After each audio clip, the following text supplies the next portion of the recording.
Kunamana lame ba jama sigi bɛ na mana ko faw kana Mali kɔnɔ ni Mali kɔ ka faw kana kunamana arajo tɛ kuma bi na mana ne baw kana ka tiɲɛ fɔ malidenw ye ngwaw kana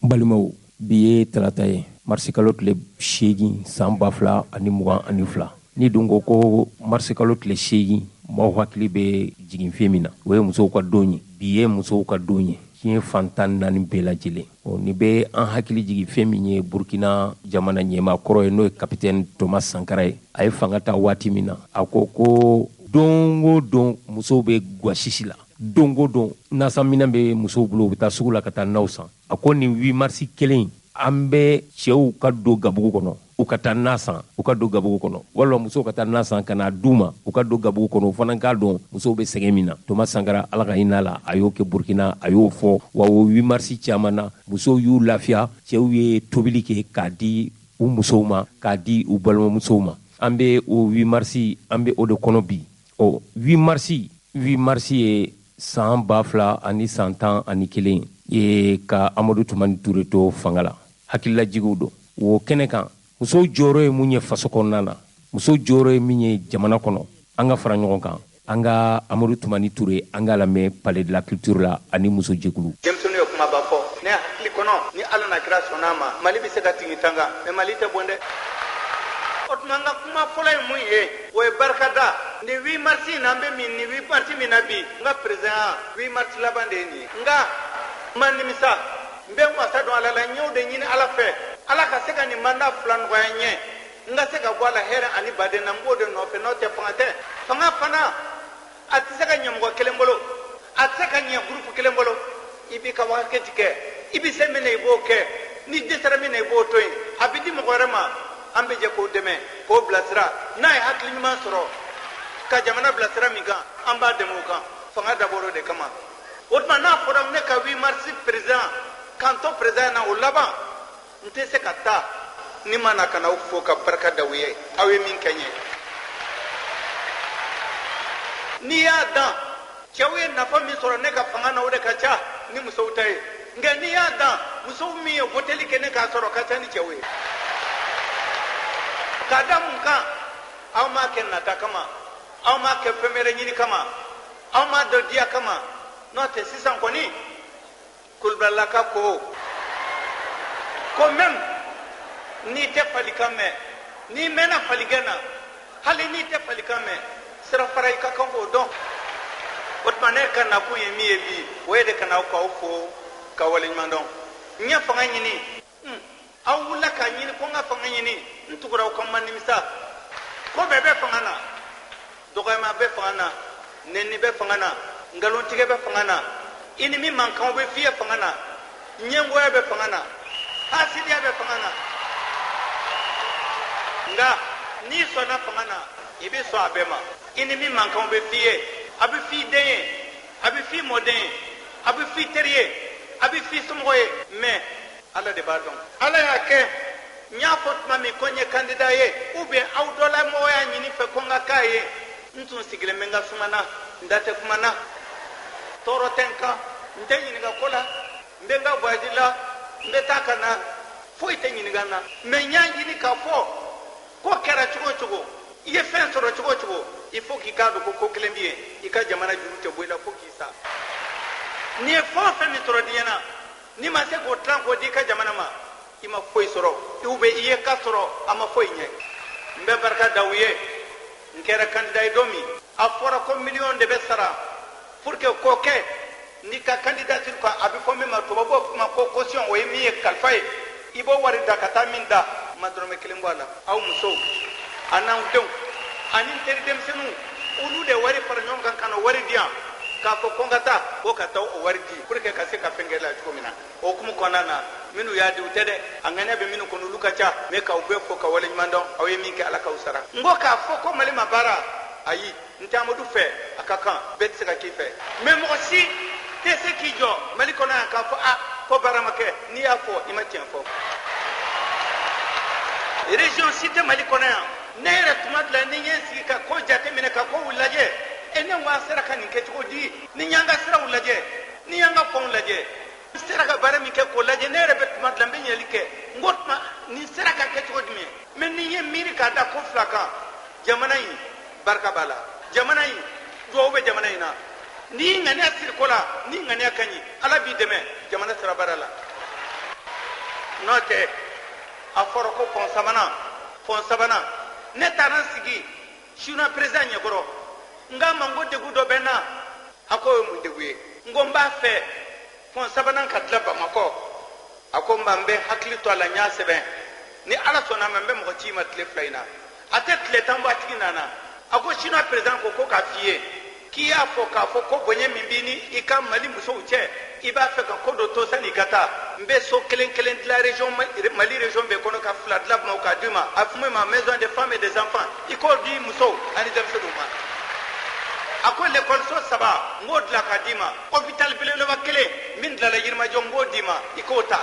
a ko ayiwa i ye ci min fɔ n na n ma ɲinɛ o ye mun ye a ko bamakɔ pɔn a dilanna miliyari 30 a ko an fana teriya ani danaya min bɛ sini ni mali cɛ an b'a dilan k'a d'a ma aw y'a ta fu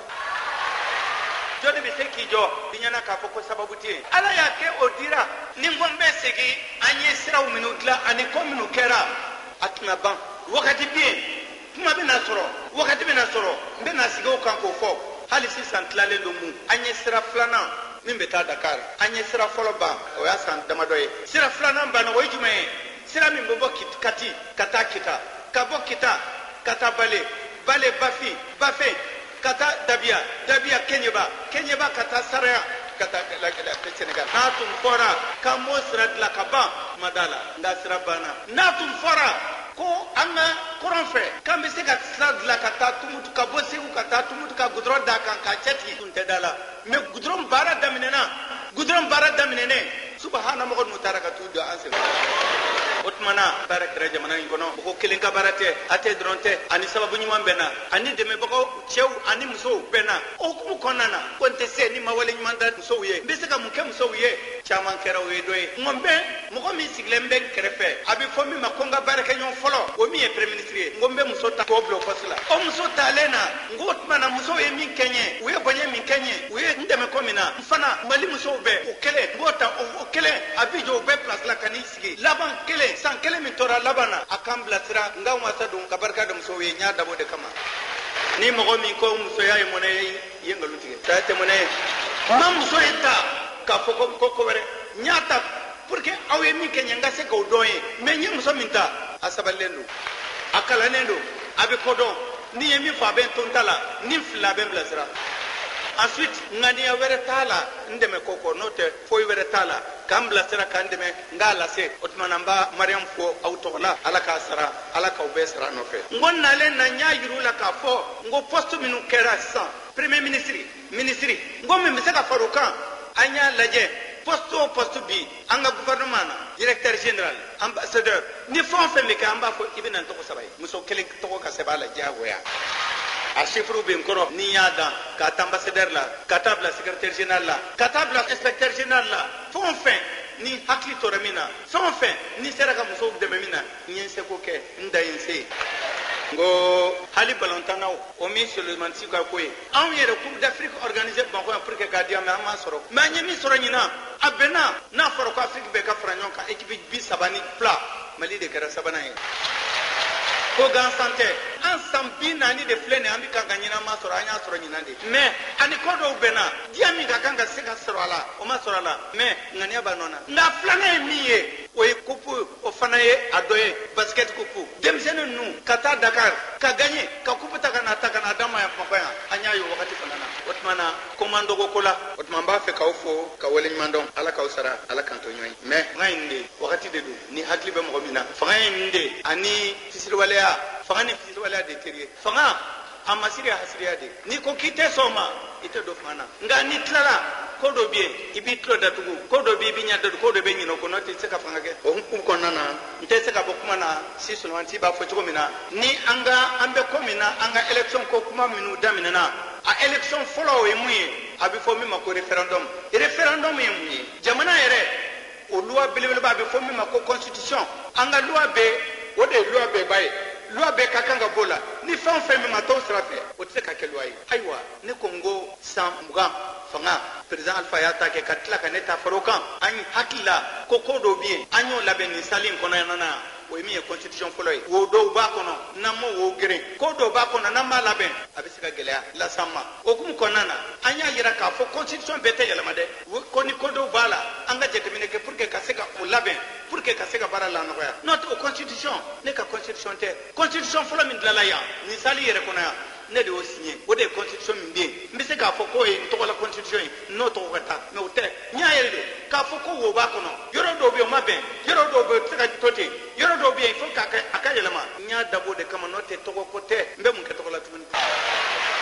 ne y'a ɲini de k'a fɔ n bɛ kan ka min dilan denmisɛnnin min bɔra yan musomanin denmisɛnnin minnu sigilen filɛ nin ye ninnu ne bɛ constitution dilan ka d'u de ma ne kɔni tɛ e ne t'a to filɛ nin ye n ko constitution wɛrɛ jumɛn constitution min bɛ dilan a kun bɛ se ne ma foyi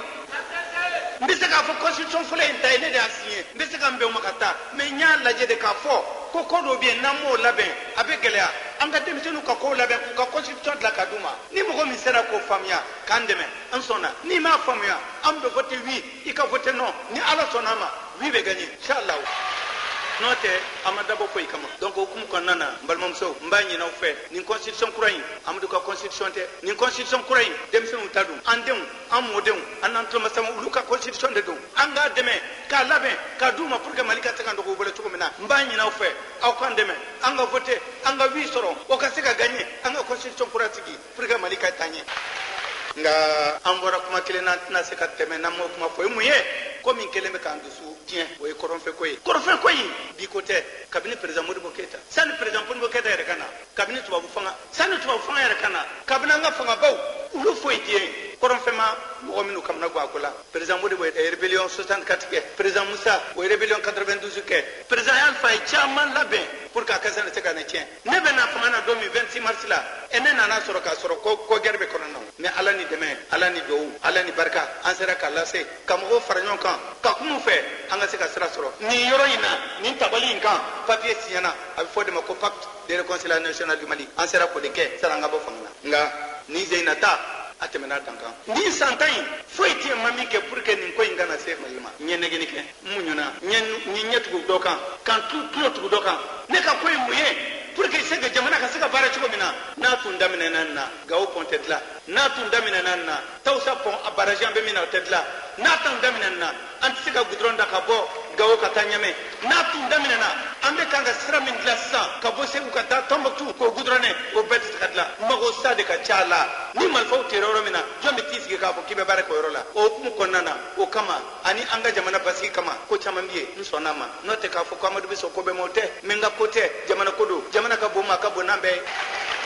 nka n taara dɔw la u ye n janfa n ye dɔw dɛmɛ u kɛra fisiriwale ye n y'a essayer ka ko dɔw lajɛ n y'a sɔrɔ nkalontigɛlaw don n y'a essayer ka baara kɛ dɔw fɛ n y'a sɔrɔ k'a fɔ kuma t'u da malankolonw don o de y'an fɛn fɛ o hukumu kɔnɔna na an kɔni b'an bɛn ni fɛn o fɛn bɛ se ka nin ban ni kuma bɛ se ka ban n b'a kuma kɛ mais kuma bɛɛ tɛ dɛ ni hɔrɔnya tɛ kuma min na ni jamanati tɛ kuma min na ni janfa tilan tɛ kuma min na ni kuma dɔrɔn de don an ka sigi ka kuma an bɛ sɔn kuma ma mais jamana tɛ tilan jamana tɛ firi maa tɛ dɔ bɔ a la foyi ko n'a kɛra an k'a kɛ k'a labɛn n sɔnna mais n'a fɔra k'a tɛ se ka ɲɛ kɛlɛ kɔ kɛlɛ bɛ kɛ olu ye kɛlɛ daminɛ ne fana bɛ na kɛlɛ daminɛ san inchallah n'ala ta mɔdama bɔ yen u tɛ fɛn ɲɛdɔn ni kɛlɛ tɛ u tɛ fɛn ɲɛdɔn ni fanga tɛ i bɛ se ka wuli cogo o cogo cogo di i b'an cɛ la an bɛ ɲɔgɔn kan an bɛ baara kɛ ɲɔgɔn fɛ an bɛ kɔ bɛɛ la e k'i yɛlɛma su ni dugusajɛ ka marifa ci an na k'a da mun kan ka taa Anderbukan Lere Kidal hakili hukumu ye min fɔ Tesalit bi hali wagati na n bɛ kuma an ka mɔgɔ bɛ muguti laban Tesalit ye nin ye mugusi mɔgɔw ye an bɛ kɛlɛ min na ɲinan ani kɛlɛ tɔw tɛ kelen ye ɲinan dɛmɛbaga ka ca olu la ka tɛmɛ u kan tiɲɛ bi bi in na kuma duman fɔra an ɲɛna jamana caman fɛ an teri jamana dɔw ye kuma duman fɔ an ɲɛna a diyara mais nin kɛlɛ an yɛrɛ ka kɛlɛ ye dɛ ayi tiɲɛ n'a fɔra ko mɔgɔw bɔra Libi ka na an ka musokuntigi ye min fɔ an ye bisimila kɛ ka mɔgɔw la bisimila k'u sigi k'u lamɛn bɛɛ ma kɛ janfanti ye bɛɛ ma bɔ an jigi kɔrɔ olu gurupu caman bɛ yen olu n'anw de bɛ kɛlɛ kɛ tɔw contre la bi donc n'a fɔra ko Tuareg ko tɛ dɛ mɔgɔ damadɔ ko de don n'o tɛ Tuareg ko tɛ n'a fɔra ko kɛlɛ min bɛ yen larabu den kelen t'a la larabu ani Tuareg belebeleba o bɛɛ ni jamana de bolo bɛ ɲɔgɔn bolo an de bɛ kɛlɛ kɛ an de bɛ sira ɲini mais mɔgɔ damadɔ de bɛ yen olu tɛ se ka ɲɛ kɛlɛ kɔ u ka ko bɛ kɛlɛ karatɔw don mɔgɔ tɛ ka tugu ninnu kɔ o tuma na an ka na nin minɛ ni komisɛn ye min bɛ nɔri la yen an ka sɔrɔdasiw bɛ yen sɔrɔdasiw minnu bɛ mugutila yen musow b'a la dɛ awi musow ani cɛw olu de b'a la olu de bɔ muguti la n ko muso min bɔra yan o ye sɔrɔdasi musow ka ɲɛmɔgɔ dɔ ye a y'a jira n na k'a fɔ ko denw an'u cɛw bɛ yen o ye tiɲɛ ye mɛ ne de b'u kunna a bɛnna fana y'u dɔ ye o tuma ko o ko mun y'u sɔrɔ a bɛ n sɔrɔ même ni mugu tira yɔrɔ dɔ la o miniti n'a miniti duuru u bɛ telefɔni ci ma a kɛra heure o heure min ye k'a fɔ n na général nin kɛra nin yɔrɔ in na nin kɛra tan donc kabini kalo kelen wa kalo kelen tila sinɔgɔ tɛ n ye n tɛ dumuni kɛ ka n fa n ma fɛrɛ n bɛ ko in kan su ani tile mɛ n dalen bɛ ko kelen na guerre ye kɛlɛ caman de ye dɔw bɛ yen an ka sɔn a tɛna diya n na mɛ kɛlɛ a laban ani kɛlɛba ni ala na kira sɔnna ma an bɛ gaɲɛ foyi tɛ se k'o gaɲɛ n'a ka di u ye mali tɛ tila n'a ka di u ye dɔ bɔ tɛ bɔ mali la k'a di mɔgɔ ma n'a ka di u ye u ka n'u sigi ka kuma an ka bɛn a kan n'a man di u ye olu de ye kɛlɛ daminɛ ne ma kɛlɛ daminɛ fɔlɔ n ka kɛlɛ bɛ kɔ ni ala na kira sɔnna a bɛ kɛ a mɔgɔw ye jɔnniw ye mɔgɔ minnu bɔra libi olu tilana fila ye gurupu fɔlɔ nana anw fɛ olu de b'an bolo bi an n'olu de faralen ɲɔgɔn kan ka kɛlɛ kɛ tɔw kan larabuden kelen tɛ yen bɛɛ barika da u ye min donna nin ko in na u ko ka ko tɛ u tɛ don a la larabu denmisɛnninw bɛɛ minnu bɛ nɔri la ni min nana ni ma ka mobili ye o nana ka marifa ye ka n'i fara k'u ta sɔrɔdasiya kan k'an nana don sɔrɔdasiya la an nana anw ta tɛ kuma caman ye an ta tɛ marise dɛ an tɛ marise an bɛ kɛlɛ de kɛ an nana nka a y'u tɔgɔ sɛbɛn a ye tenue d'u ma a y'u ta sɔrɔdasiya la u bɛ yen an bɛ kɛlɛ la o de o ka fisa ni marise ani kuma caman ye min tɛ foyi jɔnni don a fɔra ko minnu bɛ silamɛya bolo don k'an to silamɛya bolo dɔn an ka silamɛ musow filɛ an ka silamɛya filɛ an tɛ nin dɔn anw ta silamɛ min bɛ mɔgɔ kan tigɛ silamɛ min bɛ mɔgɔ kɔnɔ fara silamɛ min bɛ mɔgɔ bali ka ko la o tɛ an ka silamɛya ye o tɛ silamɛya yɛrɛ ye bi olu de farila o mɔgɔw kan k'a farila a libiyɛnw kan ani minnu bɔra an fɛ k'an janfa ka taa far'u kan olu bɛɛ de farala ɲɔgɔn kan ani dɔrɔgu feerelaw minnu b'a fɛ yɔrɔ ka labila u ye o hukumu kɔnɔ de kɛlɛ ka gɛlɛn parce que ni bɛɛ de jɛra ka fari kan armée malienne kɛra kelen ani nin bɛɛ jɛ o tuma an ka kɛlɛ kelen tɛ kɛlɛ min b'an bolo a min ka kɛlɛ 4 bɔ wa kɛlɛ 5 bɔ kɛlɛ bolo kelen kɔnɔna na o ko ye min bɛ se k'an sɛgɛn mɛ a t'an dɛsɛ n balimamuso fo san ka dɔw k'an ka jamana ye an ka dɔw kɛ mali ye gɛlɛya bɛɛ wagati kɛra ko diyara tellement que ne tun hakili la n k'a tɛ se ka bɔ yan ja ala bɛ se ka na n'a ka ko ye i tɛ se ka foyi k'a la ne tun b'a fɛ de ka tila ka n'anw fo ka barika da u ye n ma sigi n'a ye cogoya si la k'a fɔ ko jugu bɛ wuli cogo di ka na nin ko se mɔgɔw ma u bɛ min nɔfɛ u y'o sɔrɔ u ye jamana u ye mɔgɔw lajaba nka n b'a fɛ ka foli bila jɔn na fɔlɔ an ka mɔgɔ minnu bɛ kɔrɔn fɛ an ka lekɔliden minnu bɛ naga lekɔliden minnu yɔrɔ yɔrɔ ni yɔrɔ gɛlɛya kɛra yɔrɔ yɔrɔ kidali ni kow la a gɛlɛya an ka ekɔliba dɔ de tun bɛ yen olu bɛɛ segira ka na dɔw bɛ yen hali balo t'u bolo u ye denmisɛnninw ladon n b'a fɛ k'u fɔ k'u waleɲuman dɔn an bɛɛ k'u dɛmɛ jamana bɛ fɛn bɛɛ d'u ma n'a kɛra balo bɛ d'u ma n'a kɛra musakaw bɛ d'u ma conseil des ministres ye décision ta fɛn fɛn min ka kan ka las'an ma pour que k'u dɛmɛ an b'o kɛ mais mɔgɔ minnu sera ka mɔgɔw ladon an b'u fɔ k'u waleɲuman dɔn u y'a kɛ min kama ala k'u sara nka filanan ye min ye bɛɛ k'i hakili to i kɛrɛfɛ mɔgɔ la k'a fɔ ko nin ye tuaregi bɛɛ tɛ dɛ a yɔrɔ ka jan tuaregi dɔ filɛ nin ye kuma n terikɛ don n da ka wuli teri président don fɛn min ye 8 mars ye san 2011 ye ka amadu tumani ture to fanga la hakililajigiw don o kɛnɛ kan musow jɔyɔrɔ ye mun ye faso kɔnɔna na musow jɔyɔrɔ ye min ye jamana kɔnɔ nin 8 mars jamanakuntigi kɔrɔ amadu tumani ture ala ka hinɛ la a yɛrɛ ko nin tun y'a ka 8 mars laban de nka nin 8 mars musow ye u yɛrɛ ye jamana jo cɛma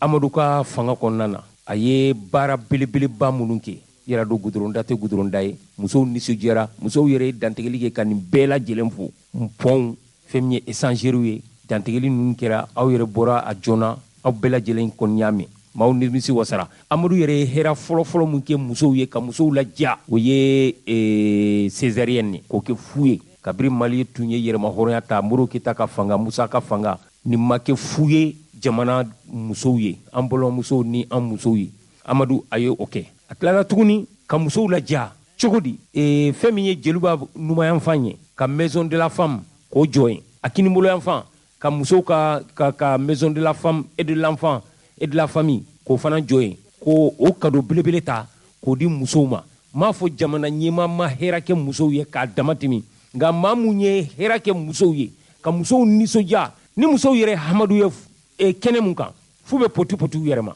o tuma bonyalasegin de don k'a kɛ amadu yɛrɛ ala ka saya k'a ma lafiya ye ala k'a dayɔrɔ sumaya ala k'a mɛn ka saraka bɔ a ye jamana in tɛ ɲinɛ a kɔ ni i ko amadu ma baara kɛ n'i yɛlɛnna échangeur kan i hakili bɛ jigin amadu la fɛn min ye sɛbɛnnikɔrɔ sira ye i hakili bɛ jigi amadu la pont sabanan mali chine u ka teriya bolondima o pont o jɔra fɛn min ye hôpital du mali ye o fana jɔra o ye jɔn ye o ye amadu ye a ko maa minnu bɛ bɔ segu yan fan ni sikaso yan fan u kana ba tigɛ hôpital du mali k'o jɔ olu fana ka jɔ yen ka furakɛ yala u kana na fo Gabriel Touré la ka yɛlɛ fo Ponge a ka jaw ma wa musakaw ka ca n'i miiri amadu ka baaraw fana ma fɛn min ye logement sociaux caman ba ka daminɛ tabakɔrɔw milieu logement 759 751 nin bɛɛ lajɛlen ni amadu de ye maaw ka ɲɛji b'u ɲɛ la ko b'u luwase jugu la i y'a faamu san 1991 ni fanga taara ko fɔlɔ min kɛra gouvernement fɔlɔ min sigira amadu ye fɛn fɔlɔ mun kɛ ka ministre bila ka taa Tunisie n b'a hakili jigin k'a fɔ fɛn min ye logement sociaux ko ye an taara misali ta Tunisie de ka na ni ye amadu y'o kɛ transition kɔnɔna na o y'a sɔrɔ musa ka fanga o binna o tuma o amadu o ka 8 mars laban an b'o de kɛnɛ kan hakilina jugu de don ko k'aw kana tiɲɛ k'a fɔ jamanadenw ye n'an ma na ko aw kana tiɲɛ fɔ jamanatigi ye n'aw ma na n'aw ma na nafa tɛ nkalon na tun n'aw ma na ko a ye na amadu ni musojɛkulu ye ɲɔgɔn ye palais de la culture la hakilila jugu don o nka bi ye 8 mars ye bi ye musow ka don ye n hakilila hari ni anw yɛrɛ tilala kuma la sisan an bɛ taa tasa ta ka taa nafɛnw san ne yɛrɛ bɛ ɲugula tobi bi basila m'a dɔn e bɛ mun tobi ne bɛ ɲugula tobi bi dɛ asan fana bɛ i lafiya dɔɔni n balimaw bi ye 8 mars ye hakilila jugu aw yɛrɛ amadu ka kɛnɛ an bɔra yen nka an sera muso belebele dɔ ma n'o ye alima ye a bɛ terrain de boli i yɛrɛ dɔn mali la yan muso tun t'an bolo mun bɛ terrain boli wa muso t'an bolo hali bi mun bɛ avion boli koyi pilote tɛ mali la an kɔni b'a ɲini an ka armée maaw fɛ asimi ninnu u ka npogotiginin dɔw bila armée de l'air ka taa pilotage kɛ an ni alima in yɛrɛ dɔn terrain cornera Bamako gare la jumadon anw tilala nin ko ninnu bɛɛ la an y'an ka kosow ni kasaw cɛ ka taa Korofina atelier centraux la ka taa alima sɔrɔ yen muso belebele jamujan jɛma a bɛ terrain de boli n'i y'a ye terrain boli yɛrɛ la i yɛrɛ i sigi i jɔlen bɛ fo i bɛ nisɔndiya an y'an ka kuma galama an y'a tengo a la alima ye jɔn ye a ye terrain boli kalan cogo di ale bɛ n'i da don a bɛɛ lajɛlen na bi 8 mars na k'a ɲɛfɔ a ɲɛna an ka alima an k'a lamɛn. Ne tɔgɔ ye madame Gwale Alima Kura Mariko ne ye terrain boli chemin fer kɔnɔna la ok o diyara n ye ne donna terrain boli la par voie de concours tagabolo la parce que ne y'a mɛn de ko chemin fer mɔgɔ bɛ terrain bolila la bon u ye diplôme recommandé o diplôme de bɛ ne bolo ne y'o de kalan kɛ n'o ye électromécanique ye maintenant ne nana ka na n ka dossier déposer o la anw jama ka ca mais cɛ jama de kun ka ca ni muso jama ye musow la an mɔgɔ 5 de tun b'a la cɛ kun ka ca on était au nombre de jusqu'à 120 comme ça donc concours suguya caman kun b'a la écrit tun b'a la oral kun b'a la donc ani pratique fana tun b'a la an ye concours kɛ mais o y'a sɔrɔ chemin de fer mago bɛ 22 personnes dɔrɔn de la donc concours camanba in kɛra fo ka taga ban ka bɛnɛ an 22 personnes an muso 2 de b'a la ne tɔgɔle dɔw bɛ yen o ye madame Maïmouna Keita ye donc ani cɛ 20 an taar'o de la c'est fait en 2008 bon yanni ne ka yɛlɛn ka terrain boli fɔlɔ ne ye terrain fɛn bɛɛ de kalan k'a dɔn fɔlɔ n y'a fɛn bɛɛ kalan a bɛ en montage yɛrɛ par pièce an b'a compartiment bɛɛ kalan n'i y'a compartiment bɛɛ kalan donc i tɛ siran a ɲɛ tuguni quoi avant que ne ka yɛlɛn ka terrain boli ne nana ka na formation an ye formation kɛ parce que k'an to formation écrite la an bɛna ka na formation pratique fana kɛ atelier kɔnɔ n'o bɛ Korofina donc o kɔnɔna la ne ye terrain partout caman ye o de sen fɛ don fɔlɔ min na ne yɛlɛnna terrain sanfɛ k'a boli je me souviens bien o kɛra terrain express dɔ de terrain bɛ bɔ Mali la ka taa Dakar o y'a sɔrɔ ne tun bɛ Kayi donc ne ka siɲɛ fɔlɔ ne donna machine kɔnɔ o de la a siɲɛ fɔlɔ a ma nɔgɔya a ma gɛlɛya fana an bɛ se k'o fɔ parce que ne ko k'a ma nɔgɔya ma k'a fɔ ko n tun bɛ ka siran ma siran mais le fait que population yɛrɛ y'a ye muso yɛrɛ bɛ ka terrain boli donc o yɛrɛ content fɛ ne yɛrɛ t'a dɔn n bɛ yɔrɔ min na donc o yɔrɔnin kɛra gɛlɛya yɔrɔ ne bolo sinon ne tun ye terrain fɛn bɛɛ kalan yanni ne ka don a kɔnɔ fɔlɔ ka boli ni mɔgɔ min bɛ terrain ko dɔn yanni ka se bi ma u b'a dɔn k'a fɔ muso ma deli ka don terrain kunkolo kɔnɔna la an y'a muso fɔlɔ ye terrain kunkolo yɛrɛ destinelen kun don cɛw dɔrɔn de la muso kun tɛ don a kɔnɔ a muso fɔlɔ kɛra anw ye bon mun y'a to anw yɛrɛ donna a kɔnɔ la parce que diplôme ko de y'a kɛ anw donna a kɔnɔ parce que cɛw minnu taara o ni anw an bɛɛ ka diplôme ye diplôme suguya kelen donc distinction ma don a ko la bon ne k'an yɛrɛ ye cɛ ninnu cɛmancɛ la a daminɛ ni a gɛlɛyara ne ma parce que ne bɛna kuma min na ne tɛ cɛ ninnu dɔn u tɛ ne dɔn donc maloya ni kun bɛ na ne la dɔɔni yani an ka familiariser ɲɔgɔn na quoi mais u yɛrɛ ye ko nɔgɔya ne bolo u y'a yira ne la k'a fɔ u dɔ tɛ ne ye ni mun balimamuso tɛ n ye i b'a sɔrɔ o kɔrɔmuso ye donc an ye baara kɛ n'o cadre kɔnɔna ye bɛɛ ye ne minɛ k'a k'u balimamuso ye cheminée fer in kɔnɔna la o ye ko nɔgɔya ne bolo kosɛbɛ ne sinankun ye minnu ye olu ye sinankunya kulonkɛ kɛ n bolo donc moi-même je me retrouve k'a fɔ ko n'u bɛɛ ye kelen quoi ne tɛ n yɛrɛ ye comme muso k'an to cɛ ninnu cɛmancɛ la yanni ne ka furu fɔlɔ ne tun bɛ terrain boli in na donc ne cɛ ye ne furu ka ne to terrain baara in na kabiri furu bɛ kɛ ne ko a ma a daminɛ la n ko bon ne ka baara ye baara min ye muso baara tɛ cɛ baara de don donc baara in dun filɛ nin terrain filɛ nin a tɛ boli tilefɛla dɔrɔn na a bɛ boli sufɛ a bɛ boli san kɔrɔ a bɛ boli tile kɔrɔ wagati bɛɛ heure ko t'a la i b'a sɔrɔ 2 heures du matin i b'a sɔrɔ 3 heures du matin e musoɲɔgɔn dalen bɛ sunɔgɔ la u ka so kɔnɔ o b'a sɔrɔ e bɛ ligne kan e bɛ ka terrain boli soit i bɛ permanence la atelier kɔnɔna la i bɛ siɲana baara kɛ yala ni o bɛ bɛn an ka furu kɔnɔna la a ko mun ye ne ka baara ko ye ko problème t'o la o y'ale ka fanfɛla ye bon n buranw ka yɔrɔ fana la n buramuso bɛ yen ne cɛ ye den fɔlɔ ye ne buramuso ko ni ne ka baara de don ni n bɛ nafa de sɔrɔ a la problème fosi t'a la ne ka taa ka taa n ka baara kɛ n'ale bɛ yen a ka kɛ n'a nin la basi fosi t'a la ni nanfɛnw bɛ so kɔnɔna la ale bɛ ne ka tobili kɛ n kɔ ne bɛ voyage la kelen de fana don a bɛ n ka tobili kɛ n kɔ ni n nana ka bɔ voyage la n yɛrɛ bɛ n ka gabugu ta ni n tɛ baara la don min na n yɛrɛ ka gabugu bɛ n bolo o don voilà hali bi n'a ɲɔgɔnna n bɛ baara yɔrɔ la ale de bɛ tobili la ne kɔfɛ welekan bɛ ne bolo ne b'a yira n balimamuso bɛɛ lajɛlen na cɛ baara tɛ yen muso baara tɛ yen mɔgɔ si kana fɔ ko i b'i yɛrɛ sous-estimer k'a fɔ ko nin de ye cɛ baara ni ne bolo ni muso bɛ se ka malo sutura yɔrɔ sɔrɔ baara min na k'i kisi diɲɛ ko kuntan caman ma sani k'a kɛ karatu ko ye ou bien ka kɛ mɔgɔ deli ye ni b'a dɔn baara min bɛ yen n'i bɛ se ka exercer cɛw b'a exercer cogo min n'i fana bɛ se ka exercer i b'i ka wari sɔrɔ a la k'i yɛrɛ malo sutura ka se ka i ka denbaya dɛmɛ k'i faso dɛmɛ ne bolo bɛɛ ka na k'i yɛrɛ bila o baara la mɔgɔ si man k'a fɔ k'a fɔ ko i bɛ baara distinguer bi k'a fɔ ko nin de ye cɛ baara nin ye muso baara ye ne kɔni bolo bi ni mɔgɔ b'i malo sutura yɔrɔ sɔrɔ baara min na bi k'o kɛ donc n bɛ weleli bila n balimamuso tɔ bɛɛ lajɛlen ma minnu sigilen don k'u bolo da u sen kan bi n b'a fɔ bɛɛ ɲɛna bɛɛ ka wuli ka dɔ k'i yɛrɛ sigi tɛ mɔgɔ sɔn quoi donc an bɛɛ wulila an bɛ k'a ɲɛɲini an yɛrɛ ni si tɛ an yɛrɛ lajɛ ne yɛrɛ kuma dɔw la ne bɛ permanence ta de 22 heures jusqu'à 6 heures du matin n bɛ si ɲana n ka denmisɛnninw bɛ n kɔ n cɛ bɛ n kɔ mais n b'a kɛ mun kama n b'a kɛ n ka fɛn dɔ de sɔrɔ pour que ka taa n'a ye denbaya la cɛ kelen tɛ se bi ka foyer gérer an bɛ ɲɔgɔn dɛmɛ de an ka société in bɛ yɔrɔ min na bi f'an ka ɲɔgɔn dɛmɛ donc o hukumu kɔnɔna la ne bɛ bɛɛ wele mɔgɔ si kan'i sigi k'i bolo da i sen kan tugun ni nin ka kɛnɛ i ka wuli ka dɔ k'i yɛrɛ ye o de tun ladilikan bɛ ne fɛ nisɔndiya belebeleba de laselen don ne ma ka d'a kan ka fɔ bi bi in na terrain jɔ ye mun da anw kan anw ye muso ye anw bɛ dɔ ka foyer kɔnɔna la o bɛ ka anw balo mais bi ne cɛɲɔgɔnw bɛ yen bi minnu ka so kɔnɔ u muso taara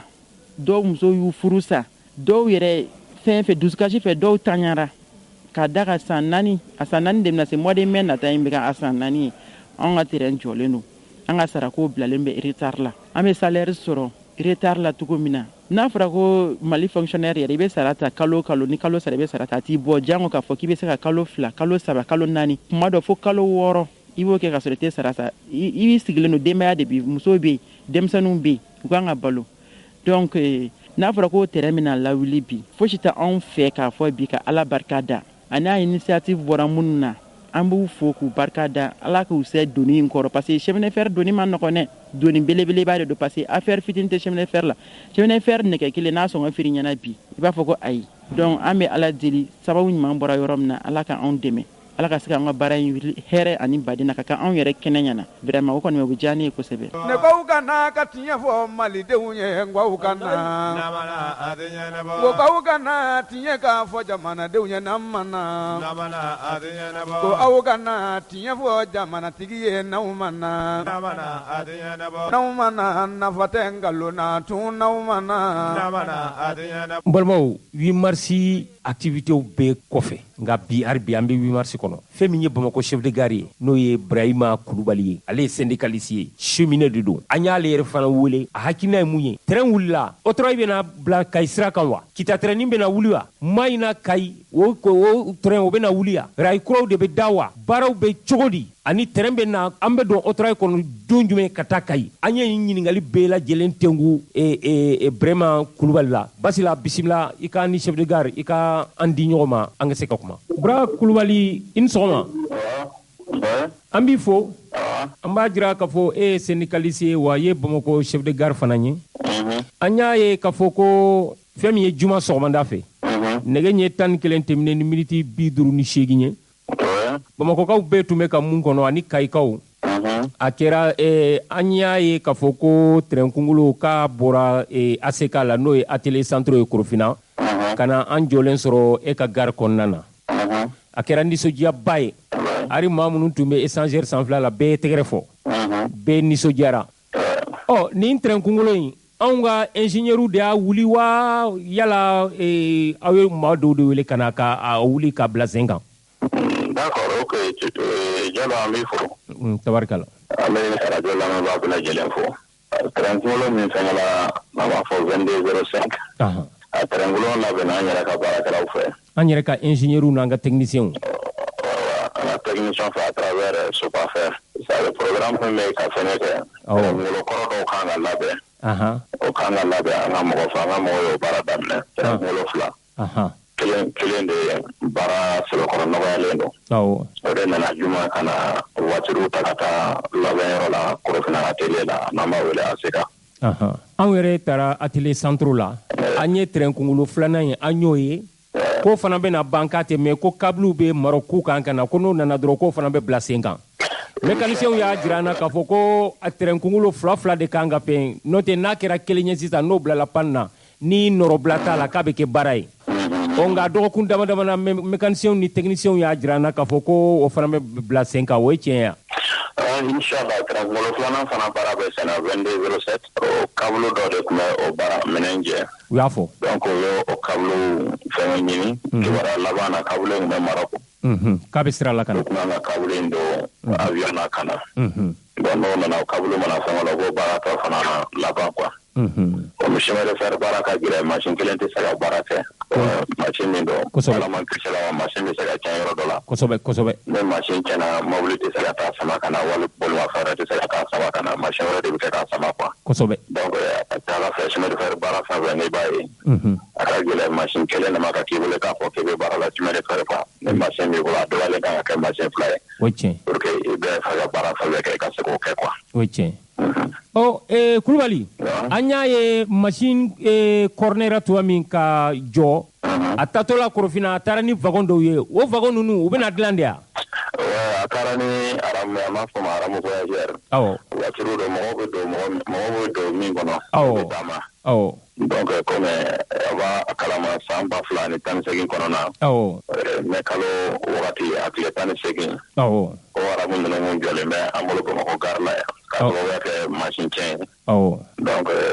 sisan ni baaraw bɛ k'a bolo da mɔgɔ kan ka s'o ma wagati nataw. I bɛ terrain wuli ko kuma min bɛ fɔla diyagoya de mɔgɔ bɛ don fɛ yɔrɔ min f'i k'o labɛn.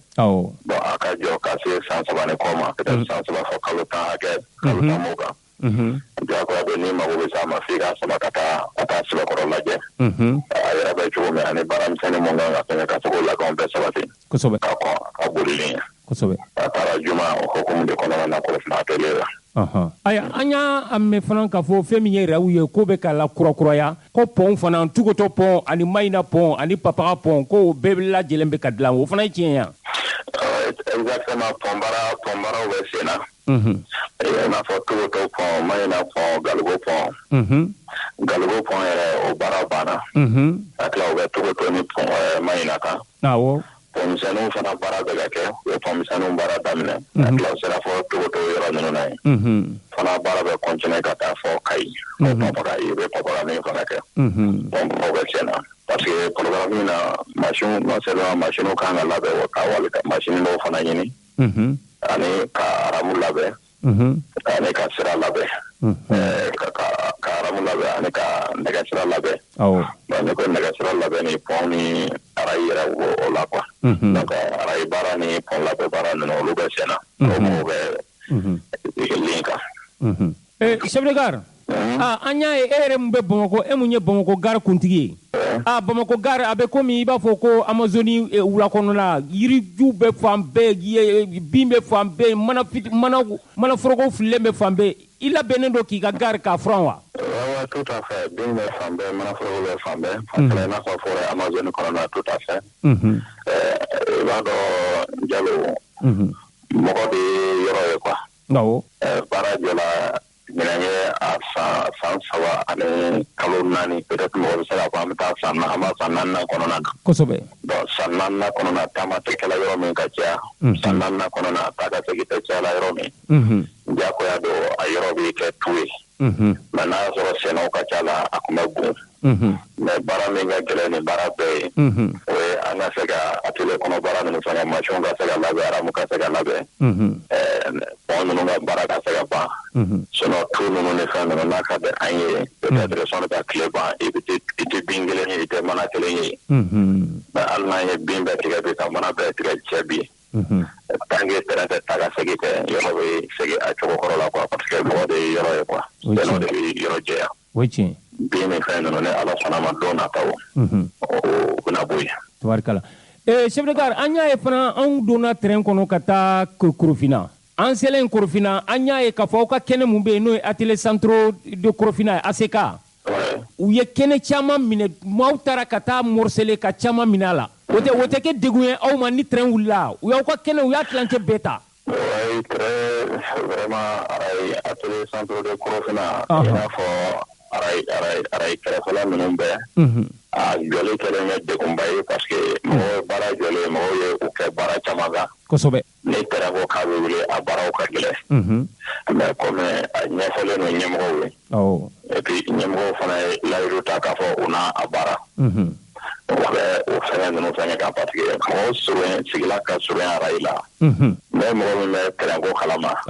Ka so jɔ ka surunya arayi la cogo kan a kɔlɔlɔ ka bon fan bɛɛ fɛ. A kɔlɔlɔ ka bon e yɛrɛ sotigi kan e min b'a kɔnɔ. A dun fɔra ko sariya kɔnɔ ko maa ka so ni rayi k'a kan ka kɛ mètre 30 ɲɔgɔn ye. Chef de gare. Awɔ an ye kuma bila yɔrɔ min i ko maa minnu ka so ka surun rayi la. Maa minnu ka so ka surun arayi la a degun ka bon. Fɛn tɛ fɛn min ye fɛn bɛɛ ta ye. Arayi kɛrɛfɛ sigi so bɛ jɔ ni sariya dɔ de kɔnɔna ye a bɛ jɔ hakɛ dɔ de kɔnɔna na. O ye tiɲɛ. A hakili fɛɛrɛw bɛɛ tigɛlen don pour que so min tɛ o hakɛ kɔnɔ. So min ma jɔ o sariya kɔnɔna na ka se ka o so wuli ka bɔ yen. Sotigiw yɛrɛ kɔni ma dɔn k'a fɔ terrain soko tɛna se ka terrain ko bali terrain ko ye Mali bɛɛ jɛ ye. O ye tiɲɛ. Bon so ye peut-être a tigi jɔnforo ye. O ye tiɲɛ. Bon ni foroba hakɛ wulila an hakilila kɛrɛfɛ jɔnforo nin kelen ka hakɛ olu bila kɛrɛfɛ. Ne ko bura. Surtout an b'a dɔn fana papier garantilen ta a si la. K'a fɔ ko min bɛ se ka taa fɔ k'i ka t'i sigi arayi kan quoi. Caman sigila kulokun gɛlɛya sigila quoi. Kosɛbɛ. An y'a ye k'a fɔ ko ne ko sariya bɛ mun de fɔ rayi ni so cɛla ka mètre joli kan ka bila. Bon sariya fɛngɛ min b'an bolo. Awɔ. N'o bɛ arayi ni so hakɛ fɛngɛ kɛ. Awɔ. U ko dugubaw kɔnɔ. Awɔ. So man ka gɛrɛ arayi la ni mètre 25 ye. Bon ne bɔra duguba kɔnɔ ni taara min yɔrɔ min tɛ duguba kɔnɔna ye. Awɔ. Duguba kɔnɔ n'an ko ma ligne. Awɔ. Mètre 50 o kan ka don so ni arayi cɛ. Donc ne bi an ka so dɔw ye u bɛ arayi yɛrɛ sanfɛ. Duguba kɔnɔ. An y'a mɛn fana k'a fɔ ko terrain kunkolo kura dɔw bɛ sira la ka na tiɲɛ don wa? O ye terrain kunkolo kura ko bɛ sen na programme na terrain kunkolo kura dɔw kan ka ɲini. Mais o ko bɛ jamana ɲɛmɔgɔw ka niveau la. Parce que ni sugu bulon fɛnɛ la jamana ɲɛmɔgɔ de b'o jaratigɛ. Musaka fɛn o fɛn n'a bɛ se hakɛ dɔ ma. Donc ni mɔgɔ sɔrɔla a jaratigɛlen bɛ taa kɛ jamana ɲɛmɔgɔw fɛ. Mais terrain kunkolo kura san o ma jaratigɛ fɔlɔ jamana ɲɛmɔgɔw fɛ. Papier ma contrat ma signé o la fɔlɔ k'a fɔ o bɛ fɛnɛ kɛ o kɔni bɛ taama ɲininkaliw la. Tabarikala. Sugu bulon dayɛlɛ dɔw y'u ka kibaruyaw sugu bulon kibaruyaw bila ka na. U ka hakilina laban fɛn o la ka se k'o jaratigɛ an bɛ jamana ɲɛmɔgɔw ka niveau la. Bura. Kɔrɔlen mun kan ka labɛn n'an kan k'o kɛ an kɔni bɛ k'o baaraw kɛ. Bura. Jumadon maaw nisɔndiyara ka da kan u ye terrain kulekan mɛn ko npin an hakilila sigo kɔni bɛna waleya sisan. Kuma kuncɛ kuma jumɛn b'e bolo ani welekan jumɛn b'i bolo ani hakilisigi kuma jumɛn b'i bolo k'a lase Bamakɔkaw, Kayikaw, Mayinakaw, Galigokaw, Badumekaw fo Diboli ka da kan nin bɛɛ bɛ balo terrain de la. Kuma kuncɛ kuma min bɛ n bolo o de ye k'a fɔ Kayikaw, Mayinakaw, Bamakɔkaw fo ka taa bila fɔ arayi bɛ dugu o dugu. Wali mɔgɔ fɛn o fɛn ne bɛ i yɛrɛ arayi nafa kɔnɔna na. O de ye an k'an bolo di ɲɔgɔn ma an k'an ɲɛsin arayi ma. A banna. Ka a dan fɔ ɲɛmɔgɔw ye. Arayi ni a ka gɛlɛ i ka se ka fɔ k'i bɛ ka jamana ka sɔrɔ jidi n'i ma arayi jidi. O tiɲɛ. Ɲɛmɔgɔw ko u ɲɛsin arayi ma. ani musaka min ka kan u ka don a la n'o y'a dɔn a la u bɛ nimisi wasa sɔrɔ a la ani ka tanuni kɛ ani ka foli kɛrɛnkɛrɛnnen kɛ ka ɲɛsin arajo baarakɛlaw ma n'o ye chemin de fer ye i b'a dɔn malgré que baara jɔlen don malgré que saraw tɛna a ɲɛma baara fitinin min fɛnɛ la ni i bɛ mɔgɔ sɔrɔ u ka baarakɛyɔrɔ la i bɛ mɔgɔ sɔrɔ cɛsiri bɛɛ lajɛlen na a bɛ wagati dɔw sara u bɛ se ka kalo 6 kalo 5 wagati tɛmɛna an yɛrɛ tun bɛ se ka kalo 10 kɛ an tɛ sara kɛ an tɛ sara sɔrɔ mais o gɛlɛyaba bɛɛ kɔnɔna na cheminot ye i kolo jɔ ka se k'i cɛsiri a b'a ka baara min kan ka kɛ yɛrɛ i sera k'a bɛɛ k'o kɛ baara min kan ka kɛ atelier kɔnɔ a bɛɛ k'o kɛ pour que terrain bɛ se ka wuli. Ne kɔni souvenir dɔ bɛ ne hakili la nin bɛ autorail kɔnɔ ka taa Kayi n'an sera Mayina gare la tiga bɛ yan ku bɛ yan jɛgɛ bɛ yan nɔnɔ kɛnɛ bɛ yan jisuma bɛ yan nɔnɔ kɛnɛ bɛ yen jisuma bɛ yen sɛnɛlɛmu bɛ yen charbon bɛ yen bon nin bɛɛ ye fɛngɛw ye walayi i bɛ nin fɛngɛ mɛ nin bɛɛ de bɛ to fɛn kɔnɔ bi i b'a dɔn k'a fɔ terrain jɔlikɛla kɔlɔlɔba ye bi walayi kɔnɔnaw la walayi ni jamana kɔnɔ walayi i Kulubali an b'i fo awa Jalo an bɛ fɔ an bɛ lamɛnbaga bɛɛ lajɛlen fo bɛɛ n'a mɛn Kulubali ala ka jamana ɲɛmajɔ yarabi amin jamana bɛ gɛlɛya min kɔnɔna na yarabi amin ala k'a to autorail démarrer don ni ala sɔnna amina yarabi ni ala sɔnna ni autorail bɛ taa don min ne yɛrɛ bɛ train kɔnɔ a don tabarikala chef de gare merci Kulubali chéri ya macaroni ka di dɛ ni macaroni lakika ye pastaroma ye alikamamugu gɛrɛgɛrɛ ye min bɛ dilan an yɛrɛ fɛ Mali la yan Kapal SA fɛ macaroni pastaroma a ye ɲɛna cɛ ka ɲi wa a dundala ka di pastaroma a sugu ka ca yaasa bɛɛ ka ni dingɔ sugandi escargot piseli spaghetti vermicelle ani bayani a bɛ sɔrɔ butikiw alimentation supermarché sugu Mali fan bɛɛ n'aw mago b'a caman san ta la aw ka se goloni na u jabala bala wala a bɛ weleli kɛ 20 21 65 30 20 21 65 30 Pastaroma a nandan ka di a naman kɛrɛfɛ tɛ awɔ pastaroma nantan ka di a naman kɛrɛfɛ tɛ ko k'aw kana tiɲɛ k'a fɔ jamanadenw ye n'an mana ko aw kana tiɲɛ fɔ jamanatigi ye n'aw mana n'aw mana nafa tɛ nkalon na tun n'aw mana n balimaw a yɛrɛ b'a dɔn nin dɔgɔkun in laban fɛn min ye Dana Amasago maaw ye u ye lajɛba kɛ Bayangara u ye dɔgɔnɔw ka cɛkɔrɔba n'a bɛ fɔ o ma ɔgɔn cɛkɔrɔba min ka kɔrɔ ni dugu bɛɛ lajɛlen ye si la u b'o de sigi k'o kɛ dugutigi ye o kɛnɛ kan Dana Amasago maa dɔ an y'o sɔrɔ nɛgɛjuru kan ale tun bɛ kɛnɛ kan ale ye ɲɛfɔli k'a ɲɛ fɛn min ye Isa Duɲɔ dugutigi sigi kɛra a ɲɛna ɔgɔn sigira a ɲɛna musow fana ka réunion ba kɛra a ɲɛna basi la fɛrɛ kɛ an ni Isa Duɲɔ an ka ɲɔgɔn sɔrɔ ka masala allo Isa Duɲɔ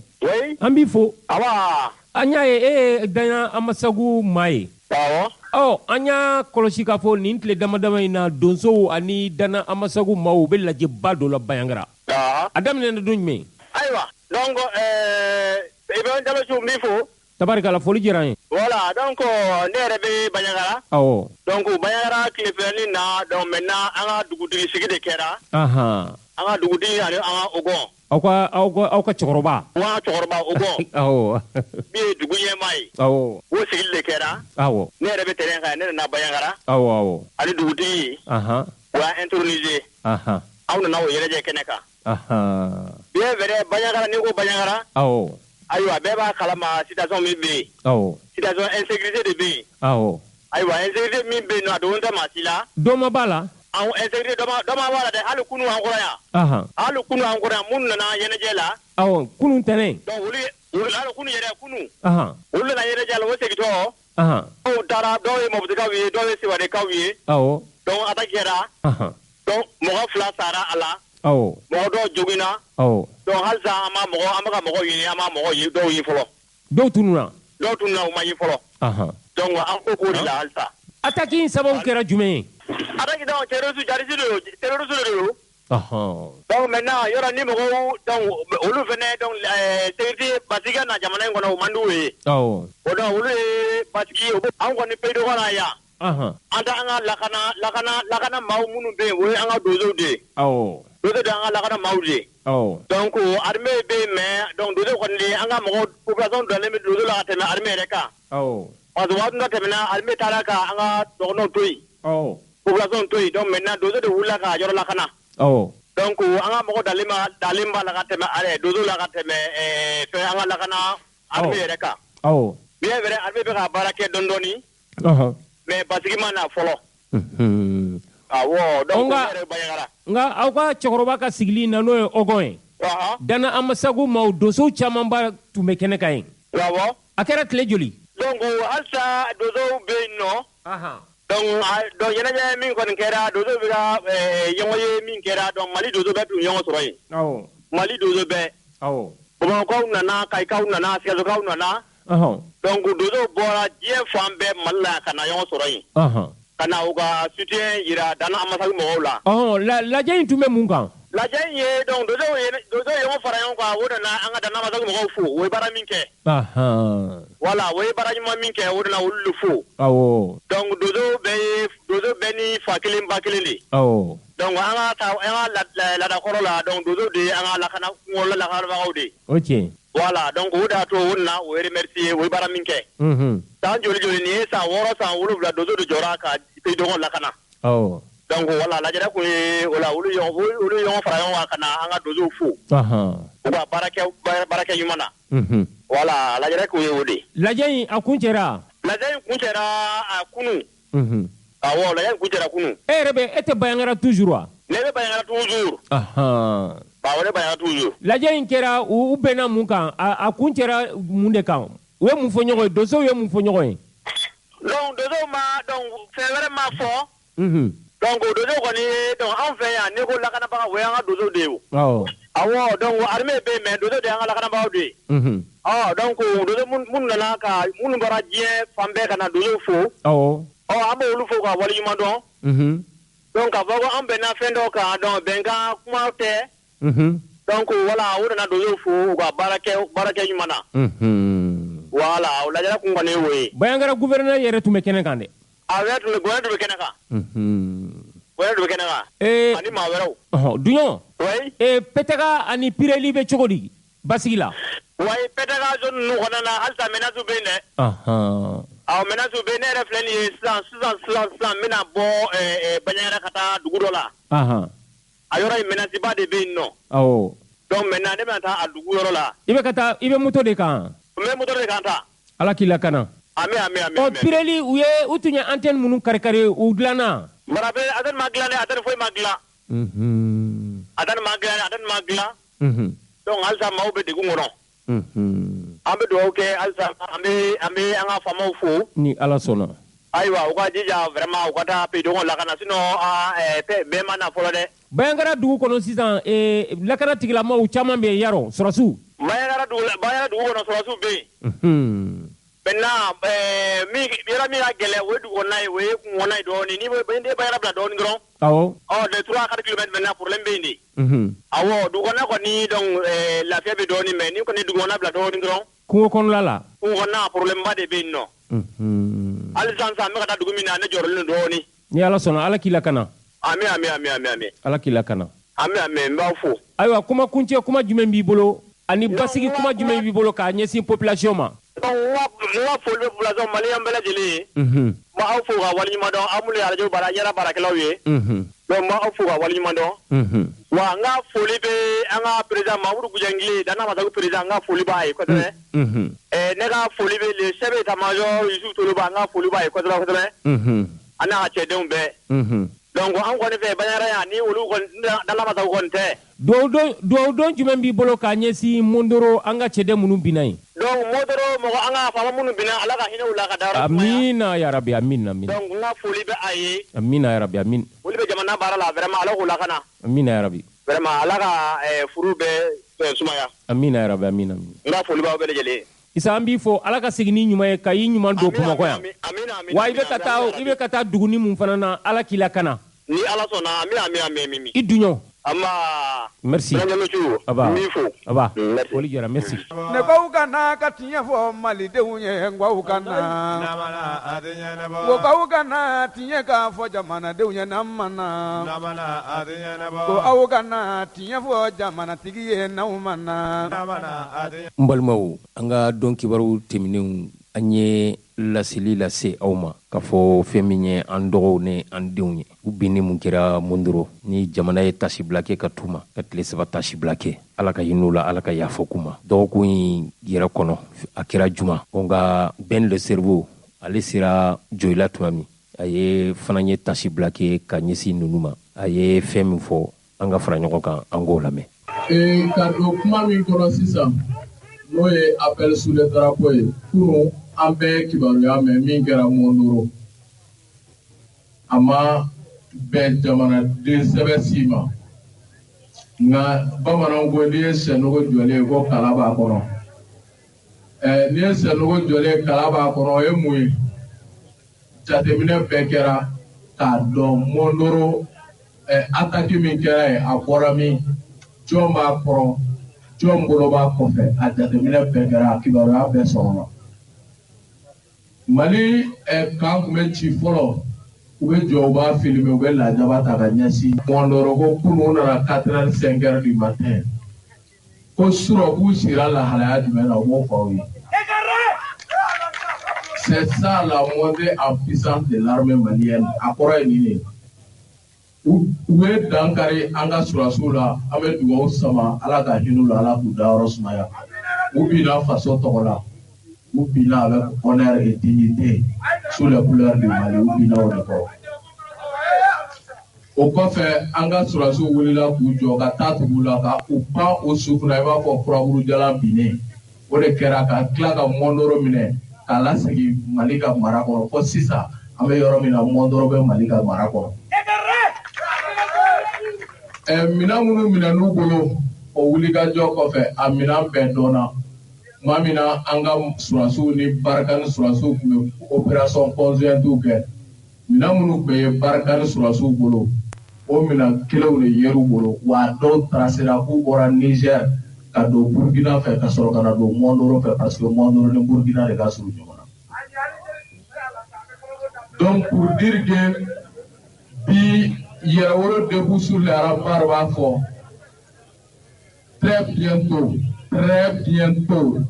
bientôt wallahi billahi talahi an bɛna bɔ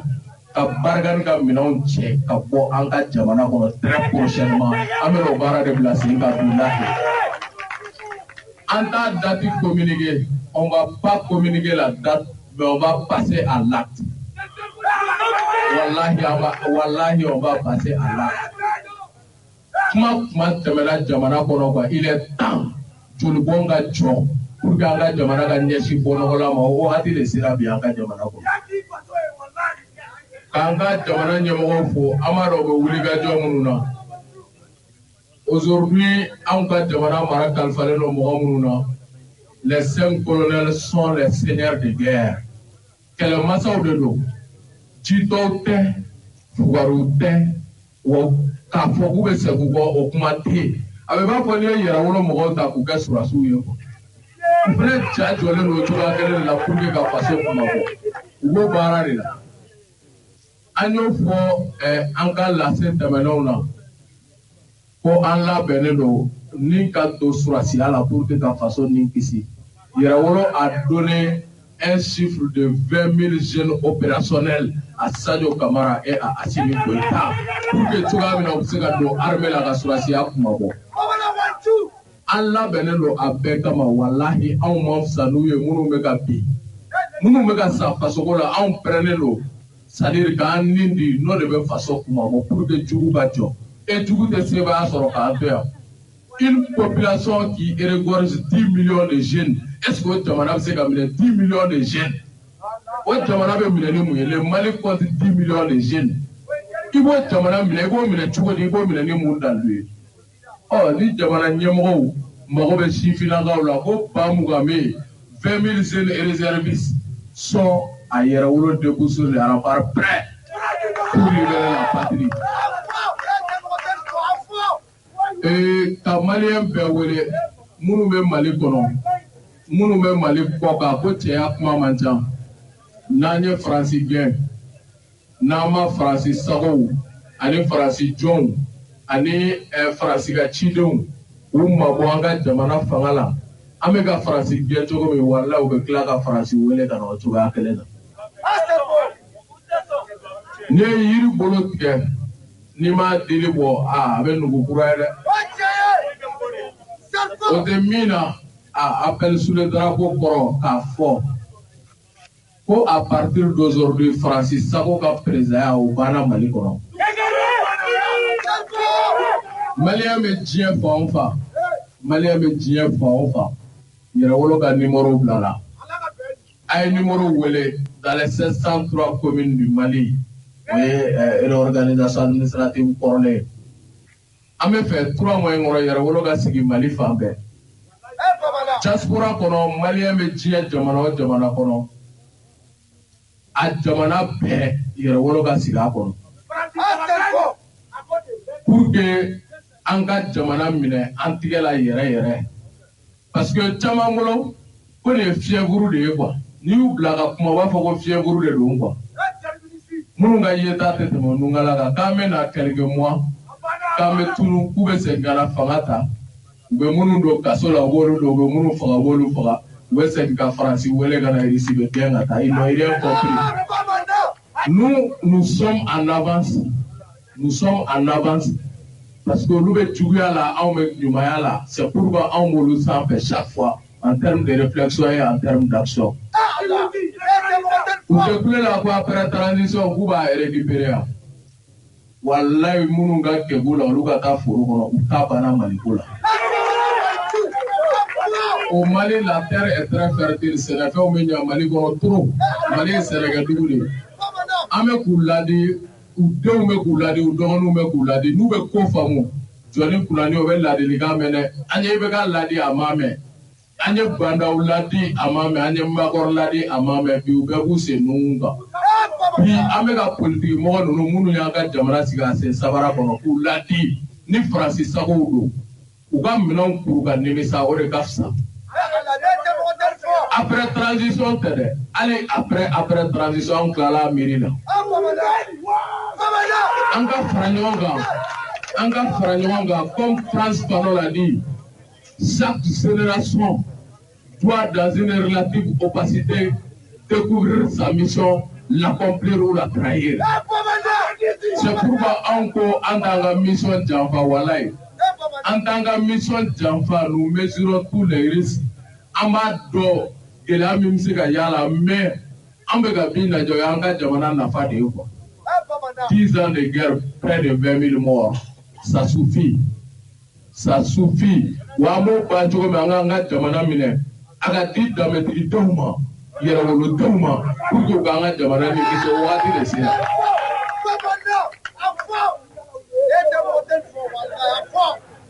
o de tun bɛ ne bolo k'a lase aw ma ka bɔ kuma la ni kumakan laban jumɛn ye bi ye 5 mars 2022 Azari y'a kɛ Yɛrɛwolo tun bɛ fɛ ka nin wele dans le 1er mars pour que mois de mars avril mai ka se ka Yɛrɛwolo sigi diɲɛ fan bɛɛ Mali ni kisili kun kan Ala y'a kɛ a nana an yɛrɛ sɔrɔ samedi 5 mars 2022 la au 5 mars 2022 5 mars date bɛ mun représenter révolution kɔnɔ c'est important k'o fɔ ka bɔ kuma la cargo dɔ bombardera explosera le 4 mars 1960 Che Guevara taara a cérémonie kɛnɛ kan le 5 mars 1960 a ye photo min ta ye o photo de yalalen do bi diɲɛ kɔnɔ ni photo bɛɛ après la figure de Jésus-Christ ni Jésus bɔra ye photo min bɛ yala ni diɲɛ photo bɛɛ o de ye Che Guevara ka ni photo in a y'a ta o cérémonie kɛnɛ de kan aw b'a photo de diɲɛ fan bɛɛ c'est pour dire que le monde entier dans sa globalité dans sa grande majorité est révolutionnaire o de ye tiɲɛ mais système oligarchique dɔ kɛlen do ka diɲɛ minɛ pour que k'a kɛ i b'a fɔ olu de ta ye sɛbɛ ye o de y'a to hali ni irisi lajɛ bi ni adamaden ye miliyari 7 ye miliyari 5 bɛ ka irisi soutenir ka Vladimir Poutine soutenir u bɛ nin baara min na irisi situation pour que i b'a faamu a ka f'i ɲɛna ko i bɛ ka t'i ko place damina ko balɛni bɛ yen ko n'i taar'i ko i k'a bɛ mɔgɔ minɛ dɛ i kulo gɛlɛya su fɛ bɛɛ dalen ka t'i naze place da la balɛni ye minɛ e bɛ jɔn jalaki ye i bɛ jɔn jalaki o de fɔr'u ɲɛna catiribɔla in o de fɔra a ɲɛna mais an bɛ Zelensky wele a ka sabali a k'a ka jamanadenw su jɔ ten joli cayara a bolo la joli cayara Faransi bolo la joli cayara États-Unis bolo la u bɛ fagali min na Ukraine kɔnɔ k'u b'a jɔ ten vraiment an bɛ Ukraine président catiribɔla wele k'a ka su jɔ ten su cayara a bolo i taara k'i ka jamana lakana de i ma ta ko ka jamana ci dɔw ko k'an bɛ ka souveraineté défend Mali kɔrɔ k'an tɛ ka souveraineté défend Irak olu m'a faamu ils sont en train de confondre un homme Ukraine an tɛ ka souveraineté défend Ukraine kɔrɔ u m'a faamu ils sont en train de confondre un homme cravaté et un homme pendu u t'a ɲɛdɔn mais an bɛ dugawu k'u ye Ala ka nafa las'u ma Ala k'u sɔn hakili ɲuman na Ala k'an kana yɛrɛwolo ye wele da cogo di jamana ni bɛ kisi an ka don drapeau kɔrɔ ka faso ni kisi o de tun bɛ ne bolo que Dieu bénisse le Mali et debout sur les remparts merci. Basila nin tun ye ne benge Ben Jara Ben le cerveau i ye jaralaka cɛman ye a ka farin a musolaka ka farin o tuma an bɛ i yɛrɛ y'a ka kuma mɛn a tɛ yɔgɔyɔgɔ a tɛ kɔrɔtɔ a ye nin kuma in kɛ sibiri joyi la k'a ɲɛsin an ka jamana kɔnɔdenw ma kuma dɔ fɔra a ka kuma kɔnɔ faransɛ finma minnu fana bɛ yan minnu tɛ Mali fɛ yɔrɔ ne delila k'a fɔ n ko maliyɛn bɛ yen maliden bɛ yen n y'o fɔ n ka kunun babu kɔnɔna na maaw k'u janto maaw ka u ka jamana kanu Ben le cerveau bɛ ka nin de leçon kɛ an kun an ka kɛ an ka jamana fɛ an ka kɛ an ka jamana fɛ an kana an ka jamana janfa an kana an ka jamana janfa foyi tɛ anw bolo ni Mali in tɛ basi la nationalité wɛrɛ bɛ bolo a tɛ ne bolo an ko Mali ni ko sila kɔni diɲɛ bɛɛ Mali Sénégal Mauritanie ari o bɛɛ la o bɛɛ ye maliyɛnw de ye a sila bɛɛ n'i ko Kamara n'i y'o ye Kaolack Sénégal i b'a sɔrɔ Kamanjanka mɔgɔw de don sibi Kamaraw de don n'i ko Jalo anw bɛ bɔ Wasolo an bɛ Laginɛ an bɛ Mauritanie an bɛ Sénégal nka bɛɛ ju bɔra yan de foyi tɛ anw bolo ni jamana in tɛ o tuma ka jamana n y'a fɔ kununko n ko jamana burujali jamana kɔnɔdenw fɛ a man ɲi an ka kɛ an faso fɛ an ka kɛ an faso fɛ gansan ma kɛ basi la n'u b'a fɔ Burkina ma ko le pays des hommes intègres a sɔrɔla mun fɛ u ka faso kanu san kalo 12 kɔnɔ i bɛ minisiri dɔ ye faso danfini ni ɲɔgɔn nin de b'a la a tɛ karawati siri a tɛ vɛsi don u bɛ nin san k'u b'a san a wari bɛ to Burkina de gesedalaw b'u ta sɔrɔ gari paratilaw b'u ta sɔrɔ kɔɔri paratilaw b'u ta sɔrɔ bɛɛ b'i ta sɔrɔ ministres ni députés u bɛ taa ka taa nin de san u ka présidents yɛrɛ b'a dun i y'a faamu o tuma an ka kɛ an ka jamana fɛ an ka kɛ an ka jamana fɛ an bɛ Ben le cerveau a ye kuma min fɔ Ala k'a don tulo kunnandi kɔnɔ. Ko aw kana tiɲɛ k'a fɔ jamanadenw ye n'an ma na. Ko aw kana tiɲɛ fɔ jamanatigi ye n'aw ma na. Balima lamɛnnikɛ jɛkulu fɛn min ye jumadon ye marisi kalo tile 4 san 2022 polisiw ka daga min bɛ hippodrome na n'a bɛ fɔ o ma ko 17e arrondissement action fɛ ka da kan an ye kunnafoni minnu sɔrɔ an bolokɔrɔ ko polisiw ka pick-up tun bɛ ka dɔ gɛn kare kɔnɔna na u taara ka taa funenkɛni dɔ ko sɔrɔ u bɛ telefile la maaw ka fɔ la ko mobili yɛlɛ n'o kan mototigi dɔw fana tilala ka na yɛlɛ o kan k'u ma jɔ o yɔrɔnin bɛɛ la fɛn min ye jama yɛrɛ ye Sikɔrɔnikaw ka fara hippodrome maaw kan u taara 17e arrondissement kɔnɔ u taara u ka kiri tigɛ u yɛrɛ u taara ka taa mobili dɔw jenina tiɲɛli caman kɛra yen nka fɛn min ye funenkɛni a balimaw ye a n'a ba u ye fɛn min sɔrɔ k'a fɔ an ka fara ɲɔgɔn kan an ka o lamɛn. Tiɲɛ yɛrɛ la an dusukun tɔɔrɔlen bɛ bi 17 mɔgɔw ye baara min kɛ nin a ma bɛn an wolomuso si ma a fɔla Mali faamaw ye ni mɔgɔninfinw siranna aw ɲɛ ka boli amangate aka boli mogonifun ko mate ka do kare kono kerengrele yala demseni fitunu de bambolo kare kono ene vitesse bi do kare kono abi mogo soro wa ati mogo soro wa ni ala te etu don ni mogo sira de yem a fo fama we ko mogo to isa andu su contrôle me bide nanya fo ko andu su kashilente bi wallahi anye galontike santan saba we mobli do de gen ka do fo kare kono ya no ni mogo bolla awnya auto ino mobli gento de asro den fana bi tele lagere la afana bi ka yere nyini polisu ko mobli de den tan ka faka ka kla ku ko do ka ta ka to nu ye ni ko in blata amano ko de na asro jamana nyomo ko dewju uta ko blati donc an fana kan den ga sate kan to ino ko parce que kanye fanta ko setanye ne jamana nyomo ko ya ko blate population ta blate de Ibrahima Ba ne dogon sililo no tele la mo saba u sililo no tele la polisu bi teme wa do ge wa bolga la san ola ale bi nyini ga ta ro nyini san kale be sira tiga doro bela polisu bi mo wil bla la na san kale be bon nya won ngono nani amase ga bona doro polisu ya bolga la ga doro ola doro moto tigi do nunu oli yala la moto tigi do nyala la ga doro ola polisu nunu wi yala la ga lu malere taraga to moto tigi do bena la la taraga to ami welo bela wu bangana tola taru no fe wa polisu zola wa kuma cha atolo biga marfa ci zambe ga pem fili na zambe sigile menga sokono iba foko sobe ga wuli de mobili biga orofle duguma faga ni sigile mi ka here no wotene woni mobili boli suguma ina ngo boli kala je ambora anya be jama jolena ko mobili fle ka papa de tani ko polisu de do amba fo jama na nyemo ya sim ko itana kloba na be kuluba ambere mali ma usani mali an torole no bi ande fitini de tara donc ambe justice kofe ni mimbe ka ka ke 17 mo ga barari be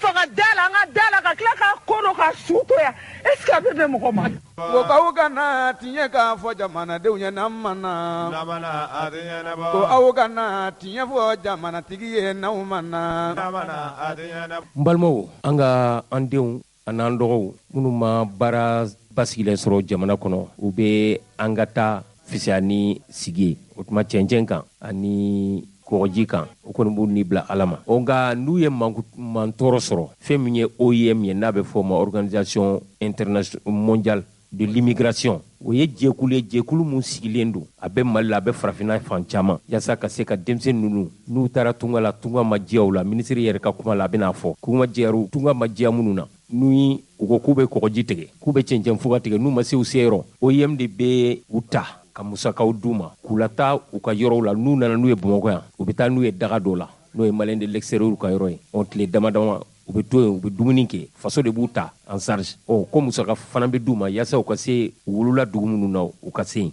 ministre mun bɛ intégration kunna ak Irlande a ye fɛn min fɔ nin ko in na dɛmɛ min ka ta ka ɲɛsin denmisɛn ninnu ma ni jamanakuntigi ka ko y'o ye ani Choguel Kokala Mayiga n'o ye premier ministre ye anga fara ɲɔgɔn kan anga ministre anga lamɛ ni tunga maja be segi so donc anga ministère ka bara de malien fɛn fɛn bɛ kɔ kan diɲɛ jara i la o diɲɛ ma ja i la an bi kɔ donc président y'o de fan ni premier ministre gouvernement bɛ ka bara y'o de donc ni ye mɔgɔ wakile ani mɔgɔ ni ye vol filanan de bon donc an b'a continuer fo bɛɛ ka segi ka na n'an ye malien fɛn bɛɛ min da la an bɛ na n'o ye inchallah donc ni mɔgɔ min nana an bɛ taa n'o ye cité des migrants na o cité o ye an yɛrɛ ta ye gouvernement yɛrɛ de y'o jɔ an ka ministère yɛrɛ de y'o jɔ an bɛ taa n'o ye o bɛ si ka furakɛ ka dumuni kɛ yen n'u ye tile fila tile saba kɛ ni min y'a ka dugu fɔ an bɛ transport d'a ma a bɛ taa ka dugu la ni projet b'a bolo a bɛ segin ka na ni projet ye an bɛ projet financer fo ka se 100 ni 260 kɔ la n ɲuman sera an ka pays la o de nisɔndiya bɛ na